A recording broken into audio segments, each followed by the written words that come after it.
চৰ্চা, তেখেতৰ যি কাব্য চৰ্চা অনাগত দিনতো আৰু খুব সুন্দৰভাৱে কৰি যাবলৈ তেওঁ সুবিধা পাব। আৰু এজন ব্যক্তিয়ে এটা কথা কৈছিল, ব্যক্তিজনৰ নাম পাহৰিছোঁ, life begins at 60, last 59 years just been a practice. জীৱনটো মানুহৰ জীৱনটো 60 বছৰৰ পৰা আৰম্ভণীয় হয়। আৰু আগৰ চোৱা যি আমাৰ 59 বছৰ, সেই বছৰত অনুশীলন হিচাপে আমাৰ যায়। আৰু মই ভাবিছোঁ ডক্টৰদাৰ আজিৰ পৰা নতুন জীৱন হ'ব। আৰু তেখেতৰ যি আশা, তেখেতৰ যি সপোন, মানুহ সদায় আশাবাদী, মৃত্যু পৰ্যন্তলৈকে মানুহ সদায় আশা থাকে।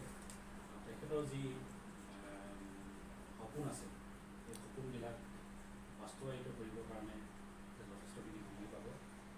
লগতে এজন সামাজিক এজন ব্যক্তি হিচাপে সমাজৰ প্ৰতিটো শ্ৰেণীৰ মানুহে তেখেতক চিনি পায়।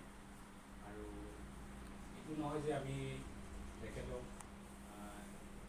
শাৰীৰিকভাৱেহে আমি লগ নাপাওঁ, কিন্তু যিটো আত্মিক যিটো সম্বন্ধ, সেই সম্বন্ধটো তেখেতৰ লগত সদায় থাকিব। আৰু তেখেতৰ পৰা আমি